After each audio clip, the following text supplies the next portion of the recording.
Estamos con el doctor Abel Pérez, él es médico psiquiatra. Recuerde que la salud mental es mucho más, así lo denomina el programa. Doctor, buenos días, gracias por estar aquí, por esperarnos también. Hoy un interesante tema. Sí, Fabricio, buenos días, y aquí siempre muy contento y satisfecho del espacio y la oportunidad que me dan para poder transmitir temas que puedan resultar de interés. El tema de hoy es la pedofilia. Si se percatan, desde que comenzó el año hemos estado tratando algunos temas relacionados con el maltrato infantil, considerando que es un tema álgido, es un tema que cuando toca la vida de cualquier familia o de cualquier ser humano lo marca para siempre. Y entonces existe mucho interés por parte de la Organización Mundial de la Salud y también por parte de todas las entidades que trabajan con niños y también por la justicia con relación a cada día poder entender un poco más estas temáticas. De aquí que hayamos querido traer hoy el tema de la pedofilia, que está relacionado también con el tema que traímos el martes anterior, que fue relacionado con el abuso sexual a menores. Hoy vamos a estar hablando de algunas características que tienen las personas pedófilas. ¿Qué cosa es la pedofilia? La pedofilia es una definición y un término del cual se comenzó a tratar en la literatura fundamentalmente a partir de 1890 por un alemán que escribió un libro relacionado con la psicopatía sexual. Aquí en este libro él pone ejemplo de algunas características que tenían las personas que tenían la tendencia a tener atracción y fantasías sexuales por niños. ¿Por qué traímos hoy la pedofilia? Porque sí es importante saber cómo poder proteger a los niños. También es importante conocer qué características o algunas características que pueden distinguir a las personas pedófilas. Primeramente, entender que la pedofilia es la atracción, fantasías sexuales que pueden tener adultos por menores, que estos menores siendo entendidos por niños, por prepúberes o niños antes de la pubertad, y por adolescentes también que sean menores de edad, ¿sí? Y esta atracción, estas fantasías sexuales pueden ir desde los pensamientos hasta el acto mismo de tocar un niño y poder llegar a desarrollar un abuso sexual. Ahora, cuando se trata de un abuso sexual, de una pedofilia, siempre el pedófilo es entendido por la sociedad como un hombre o una mujer, porque pedófilos solamente no son los hombres, también hay mujeres pedófilas, lo que el mayor por ciento es hombre. La literatura describe que del 85 al 90% y otras del 80 al 85% de los pedófilos son hombres, pero hay un 13% también y un 10% que pertenece también a mujeres. Ahora, no es un violador en serie, no se lo califica así al pedófilo o qué mismo sucede con esta. ¿Cuál es una diferencia ahí? Fabricio, el pedófilo no siempre es un violador, no siempre es un violador, siendo entendido el violador como la persona que penetra y tiene un acto sexual con penetración. El pedófilo puede ser, por ejemplo, se describen algunas variantes del pedófilo. Se describe el pedófilo romántico, por ejemplo, que es el pedófilo que tiene la tendencia a tener dentro de sus estrategias de manejo con los niños la seducción, el enamoramiento. Son personas que generalmente utilizan profesiones y acercamientos en lugares donde hayan niños para poder satisfacer sus fantasías sexuales. Sin embargo, no precisamente tienen que violar y realizar la penetración con niños. Por ejemplo, en este caso es el pedófilo romántico. Está también descrito, por ejemplo, el pedófilo cínico, que es el pedófilo que no tiene una gota de empatía, o sea, que no le interesa para nada lo que puede estar sufriendo un niño, que justifica la mayoría de sus actos a través de la necesidad de satisfacer sus fantasías sexuales y que tiene una gran cantidad de características narcisistas que no le permiten poder tener en cuenta el sufrimiento de los niños a la hora de seducirlo y a la hora de desarrollar las fantasías sexuales. A partir de aquí, este pedófilo puede perfectamente perpetrar un niño, puede llegar a penetrar un niño y al final poder admitir que sí ha sido producto de las fantasías sexuales que él tiene. Incluso estos pedófilos tienen muchas distorsiones cognitivas, porque está descrito en la literatura que muchos de ellos, por ejemplo, justifican que el amor hacia los niños, precisamente ellos también tienen derecho de poder decidir sobre quién los puede amar o no. La mayoría son una fantasía sexual, diríamos,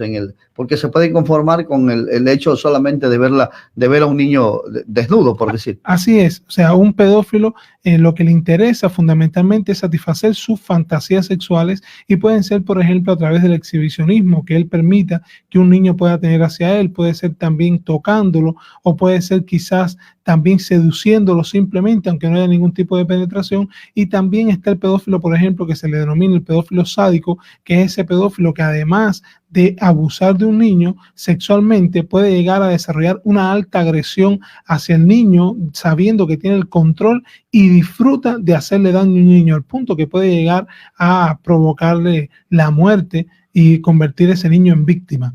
Ahora, ¿esto puede aumentar con el paso del tiempo? ¿Se puede todavía complicar el estado de salud mental, diríamos? Sí, es un fenómeno tremendamente complejo. ¿Por qué? Porque además de esto, se describe en la literatura, y lo que uno ha visto también, que las personas pedófilas tienen antecedentes en la infancia, muchos de haber sido abusados sexualmente, también tienen antecedentes, por ejemplo, de abandono y de carencias afectivas importantes, tanto por el padre como por la madre. Hay estudios que revelan, por ejemplo, que los pedófilos que no han sido abusados sexualmente también tienen a veces una historia de divorcio entre padres, donde el padre nunca ha estado presente y la madre lo ha rechazado constantemente. Entonces, dentro de las teorías y de las bases teóricas que sustentan la conducta de los pedófilos, muchas veces se describe que algún tipo de pedófilos, que son los que pueden llegar a tener quizás algún tipo de rehabilitación, son pedófilos que tienen regresiones. Cuando hablamos de regresiones, estamos hablando que pasan por periodos donde tienen crisis, donde hacen cuadros, por ejemplo, de depresiones importantes, de melancolías, a partir de estas carencias afectivas. Y en estos periodos de crisis desarrollan altos niveles de ansiedad que van muy relacionados con compulsiones. O sea, la compulsión es la incapacidad para controlar el acto de sentir placer por los niños. Y además de esto, muchas veces hay una historia también de una dificultad importante para establecer relaciones adecuadas con adultos, o sea, por supuesto, con mujeres o con hombres adultos desde el punto de vista sexual, y los lleva a canalizar esa necesidad a través de los niños. Tenemos inquietudes con Iván, adelante. Sí, correcto, doctor. Justamente le iba a hacer la consulta que usted acaba de dilucidar, el tema de saber si los pedófilos nacen de relaciones, no nacen, sino que crecen dentro de relaciones disfuncionales. Pero no sé si la tendencia es más en hombres o mujeres. Eso quisiera que me discierna dentro de esta inquietud su contestación. Iván, las estadísticas aquí con relación a la pedofilia generalmente generan un subregistro. La literatura revela que decir, por ejemplo, con exactitud, por lo menos los porcentajes y la cantidad, es muy difícil, porque generalmente los pedófilos, ya sean hombres o mujeres, generalmente tratan de andar ocultos, producto precisamente del rechazo que la sociedad hace y la posibilidad que tienen la mayoría de los pedófilos de llegar a las cárceles. Entonces esto lo hacen muy ocultamente, pero sí revela que es más el porciento en hombres que en mujeres. Se describe que del 85 al 90%, y algunas literaturas del 80 al 85%, es más en hombres que en mujeres. Así es como describe la literatura. Bueno, y se podría decir que estos trastornos, ustedes señala que siempre se mantiene escondido o tras de alguna situación. Escuchábamos hace varios meses atrás un seguimiento a ciertos involucrados dentro de la religión católica, sacerdotes, todo eso, que es donde más se ha visto situaciones de esta naturaleza. La pedofilia no tiene segmento, no se puede decir que solo en un sector se puede generar. Decir, por ejemplo, que así mismo como dices, decir que pertenece a un sector o no, creo que sería realizar un cuestionamiento sin bases suficientes, porque realmente no depende de sectores, depende del ser humano, y el ser humano puede estar pasar inadvertido en cualquier área. Lo que sí se describe es que el pedófilo busca profesiones y busca espacios donde hayan niños con el cual pueda satisfacer sus fantasías sexuales, y por supuesto puede ser que en determinadas instituciones o determinados lugares, incluyendo las familias, puede ser en la iglesia, puede ser en una unidad educativa, puede ser, por ejemplo, puede ser en una guardería, puede ser quizás también, por ejemplo, en lugares donde hayan personas que cuiden niños de manera privada, o puede ser también en un hospital. En cualquier lugar pueden estar pedófilos. ¿Por qué? Porque los pedófilos, cuando desarrollan esta alteración psicológica importante, que incluso la literatura describe que los pedófilos que han sido sometidos a abusos sexuales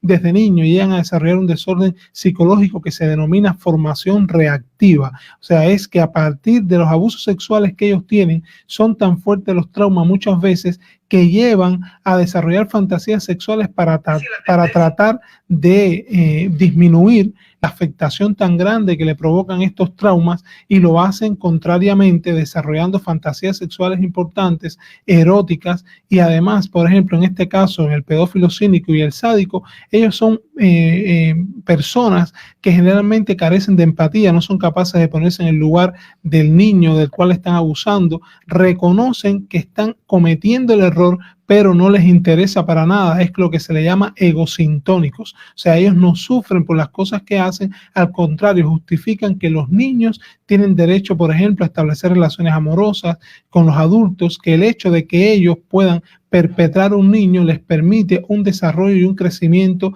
desde el punto de vista psicológico y físico que es adecuado, porque les permite vivir experiencias que van a ser importantes para su desarrollo intelectual y físico. Además, incluso critican el abordaje que le dan muchas veces las organizaciones judiciales a ellos, porque lo consideran una vulneración a sus derechos, y aquí estamos hablando que muchos de estos pedófilos son psicópatas también. Por eso, cuando Fabricio decía, por ejemplo, que si ese violador en serie siempre es un pedófilo, no precisamente el que viola, sino esa persona que tiene una fantasía sexual constante que la lleva a la práctica, a la realidad, con menores, y sin tener en cuenta precisamente el maltrato, o sin tener en cuenta la agresión psicológica, física, que es para toda la vida. Una última inquietud de mi parte. ¿Cómo detectar y cómo tratar a ese trastorno que se genera en un ser humano? El tratamiento es un tratamiento complejo. Primero, para la detección tenemos que tener en cuenta que cuando un adulto, sea un adulto cercano a la familia, sea de la propia familia o no siendo de la familia, tiene un acercamiento hacia un niño que uno se percata que es un acercamiento más allá del acercamiento normal. Estamos hablando que cuando un adulto trata con un niño, desde el punto de vista afectivo, uno se da cuenta que no tiene por qué tener un contacto físico más allá del que debe tener, ni todo el tiempo tiene por qué estar buscando constantemente un niño con el cual no tiene una relación cercana, porque una variante es que seas el papá o seas la mamá, o seas quizás el abuelo o la abuela que siempre lo has criado, donde también se han dado algunos casos, pero tenemos que tener en cuenta que la pedofilia no siempre es una pedofilia con características psicopáticas totalmente estructuradas. Se describen, por ejemplo, pedofilias donde existen trastornos neuróticos importantes, donde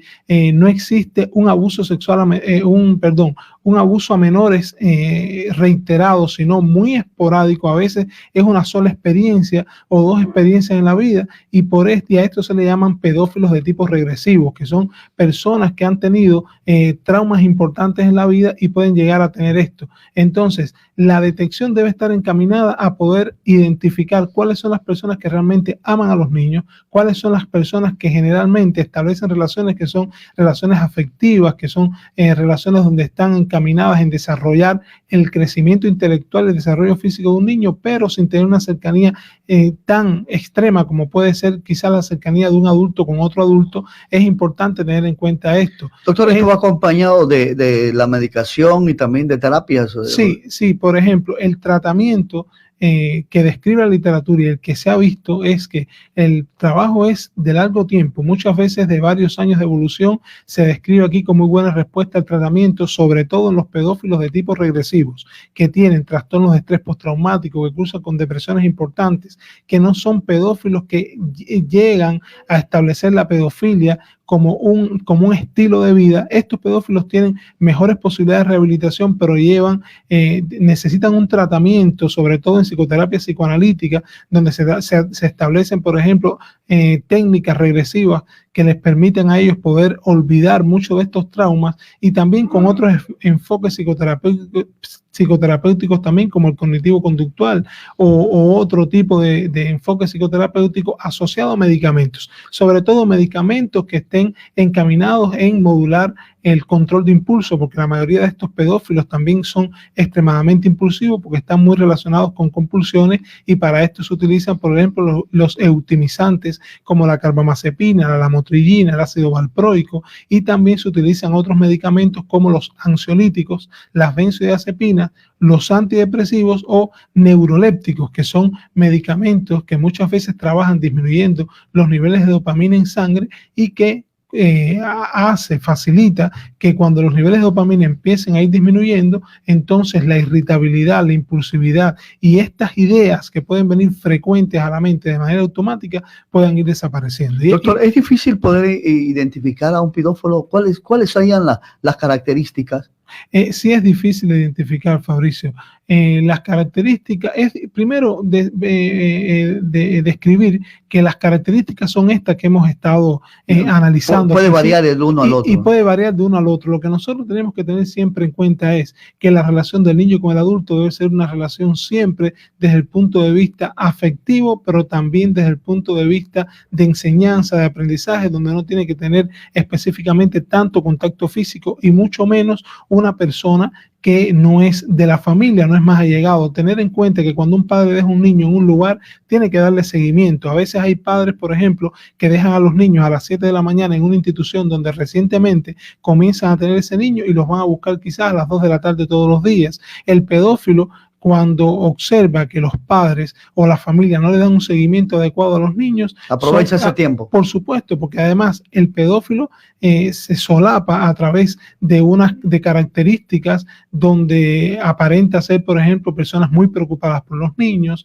personas que protegen a los niños, que hablan muy bien de los niños, y aprovechan espacios donde los padres o las personas que están empoderadas con la protección de los niños puedan sentir seguridad. Sin embargo, el lugar más inseguro que puede tener un niño es al lado de un pedófilo, ya sea un pedófilo con características psicopáticas bien estructuradas o un pedófilo regresivo porque tenga trastornos anteriores que de ninguna manera tienen por qué justificar sus comportamientos, aunque los pedófilos de tipo regresivo en muchas ocasiones solicitan ayuda porque en ellos interiormente hay una lucha importante que les genera sentimientos de culpa, sentimientos de soledad, sentimientos de desesperanza, pero igual, cuando esto ya sale a la luz, donde se entera la población, es totalmente recriminado.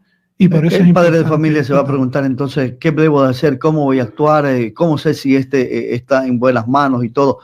A lo mejor nota algo diferente y es motivo de empezar a la investigación. Así sería, doctor. Lo primero es trabajar en la prevención. Cuando nosotros somos padres que tenemos una adecuada comunicación con nuestros hijos y fomentamos desde la infancia la comunicación, la confianza, el respeto, los límites, le enseñamos a los niños, como estábamos comentando en el programa anterior, la importancia de conocer sobre la sexualidad, la importancia sobre conocer desde que son pequeños que nadie tiene derecho a tocar sus partes ni tocarlo a él. ¿Por qué? Porque su cuerpo es un lugar sagrado. Cuando los padres fomentamos los tiempos de calidad con los niños y establecemos dentro de su desarrollo psicomotor espacios para jugar, espacios para conocer cómo ellos piensan, quizás para dedicar tiempo a conversar de temas que a ellos resulten de interés, cuando estos niños vayan creciendo, lo primero que suceda que sea anormal para él, se lo va a transmitir al padre. Es decir, que una de las estrategias que puede garantizar que un niño no tenga que ser víctima de un pedófilo es precisamente desarrollar y fomentar cada día más la confianza y la comunicación activa con nuestros hijos. Doctor, ¿qué recomendaciones, dónde le encontramos y las recomendaciones también para los padres? Sí, bueno, dentro de las recomendaciones, que estábamos dando